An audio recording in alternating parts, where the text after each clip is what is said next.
Hoover fam, welcome back. I know it's been a minute since we've made a video, but we have some updates that we wanted to get out to you guys, so let's get started.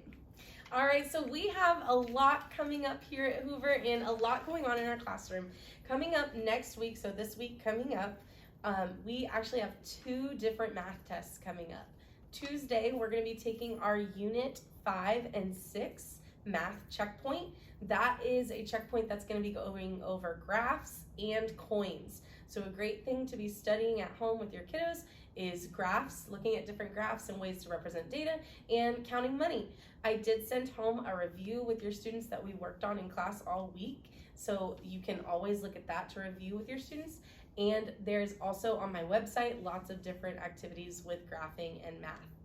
That said, we do have another test coming up later in the week on Thursday that is called the MAP Math Assessment. It's quite a mouthful. The MAP assessment is the assessment that our district uses to track our students' growth. So they took a MAP assessment at the beginning of the year, and it kind of gave us a baseline to see where they were in their math abilities.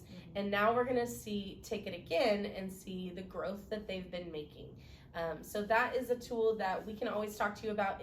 It's not as friendly like for parents to read the data from it. So if there's anything, if you have questions and you do want to know more information about their scoring on the MAP test, that's definitely a conversation we can have in a parent-teacher conference. Definitely. However, it's not the type of data where if we gave it to you, you would be able to easily read that data. It's more of a growth kind of thing that we look at.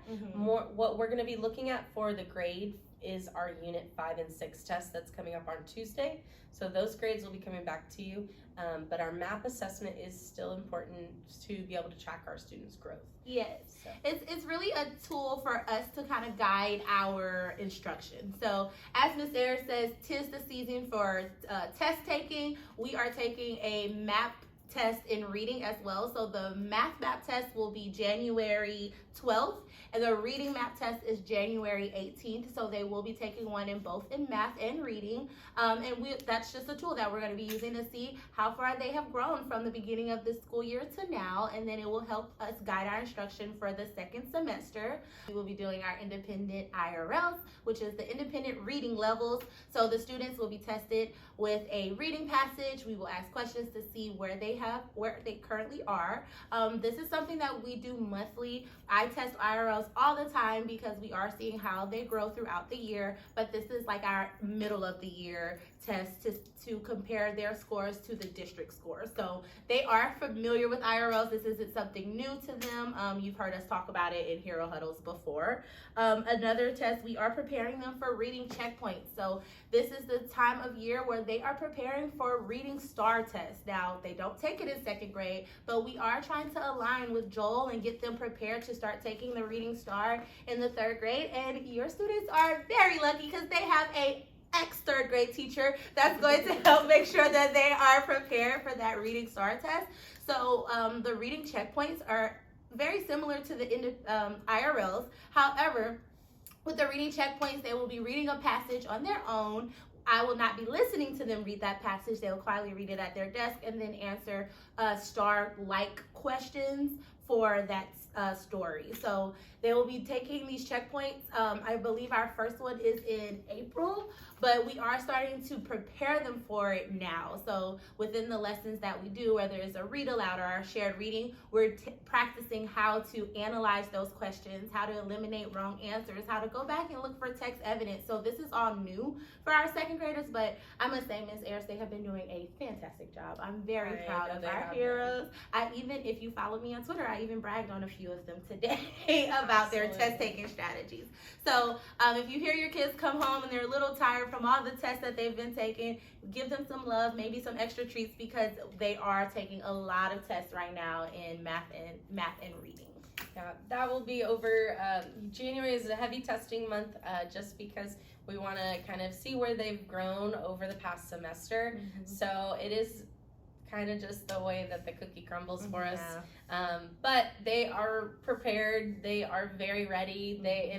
we were talking about it today, and they're kind of like, yeah, bring it on. So they're excited for the challenge, and we know that they're going to rock it out. We're really proud of them. Absolutely. But that doesn't mean that we're not having celebrations, because we absolutely are. In reading, we are moving into a new unit where they are exploring the world of poetry writing. So this is one of my favorite units. The kids know this. And one of our celebrations that we will be doing, we will be writing color poems. So next week, your students will be choosing a color, and then the following week we will be presenting our color poems, and they can come dressed up as their color from head to toe. So I ask that you guys get creative, whatever they want to wear that has their color, or if they just want to wear a shirt, that's fine. But that's how we're going to celebrate the end of our poetry unit. So I wrote the dates down. January 17th is the day that we will be doing our poetry celebration. So the day before our math test.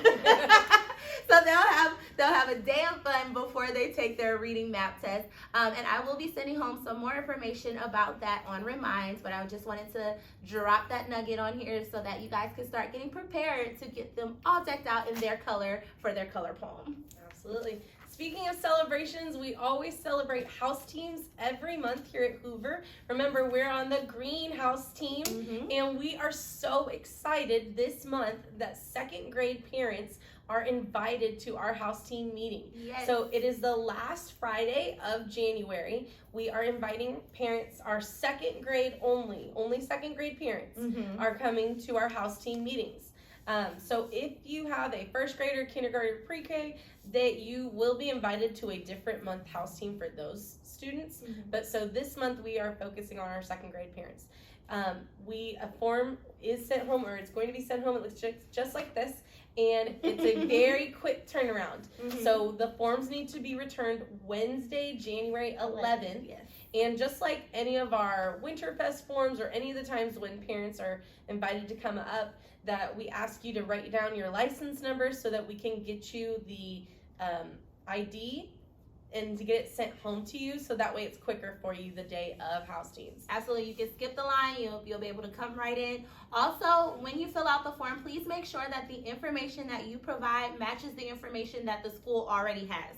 So, for example, if grandma wants to come and you give us grandma's license number, but grandma's license number has changed, or I don't know if that could happen, but if it's not in the system. Yeah, if it's not in the system, or if any information has changed, we will have to send the form back, and it might not make it in time for the deadline, which means you would have to wait in line. So please just make sure whatever information that you give us, that it is correct, so that way we can get those badges sent home to you, and you can come straight in for our house team meetings. Like Ms. Ayers said, it is a very quick turnaround to get this form done. You actually will have about 2 days to get it filled out and turned back in so that you can come on the 27th. Yep. So we really hope you'll join us. We love house team meetings. Our kiddos come dressed in green, and we do a lot of celebrating all their hard work, celebrating birthdays for the month of January, all those things. So we hope you'll be able to join us. Yes. And our next announcement is about computers. I know we have spoken about computers in several Hero Huddles before, but now the charging has become a bit of an issue. We do have quite a bit of chargers here that we allow the kids to use when their devices are dying. However, we're running out. So we're having more kids coming with their computers not charged at all and needing chargers, and we're running out of those chargers, and then they're not able to do whatever assignments they need to complete on the computer. So we do ask that if you could please just remind your students to plug up their computers. They're getting to the point where now they're closer to third graders than they are first graders. So we want them to start being responsible and making sure that at the end of the day, before they start playing games and getting comfortable, that they take their computer out and put it on the charger and then put it back in their bags in the morning, so that way they have a charged computer when they come in the morning, because we do use the computers quite often, whether that's in power hour, in reading, or in math. So please make sure that they are charging their devices and that they're bringing them to and from school every day. Absolutely. If they have a charger that they can bring to school, that would be really helpful as well. Some of our chargers are walking away. So if your kid has a charger at home that they can bring, that would be great. Very helpful. And if you know that your child is missing a charger, please let us know so that way we can fill out a heat ticket or a Happy Fox ticket. Yes. So that way they can get a new charger. That's not a problem. So please just let us know if you know that the charger is either damaged or missing. In the month of January, we are still bringing out the best. That's our district's new character education initiative. And in the month of January, we are learning about the word accountability. So the definition that we are using for accountability is taking responsibility for your words, your actions, and the results.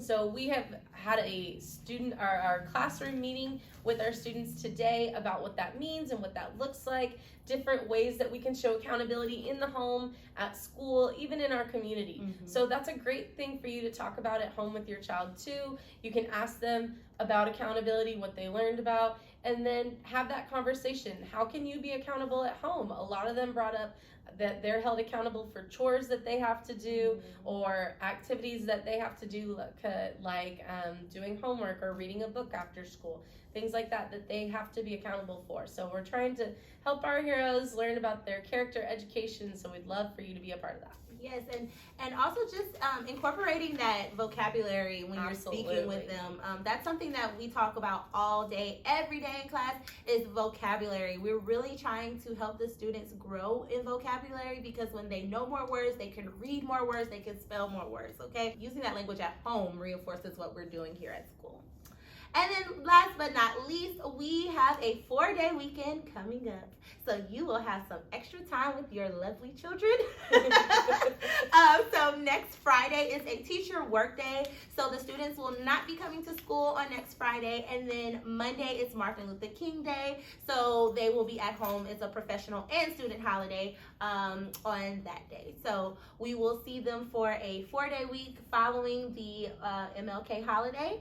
And so I think that's all for our announcements. As always, we are so excited to have our heroes back here at school. I hope you guys had a fabulous Christmas and New Year's, and we will be back with our next Hero Huddle. To write your secret code, code word down below in your child's binder, and they will be able to get some Rice Cash or possibly a sticker, whichever one they choose, once they have shown us that it's written in their binder. So usually by Tuesday, yes, we need that written in their binder. So if it's before then, they can get that prize. Okay. Yeah.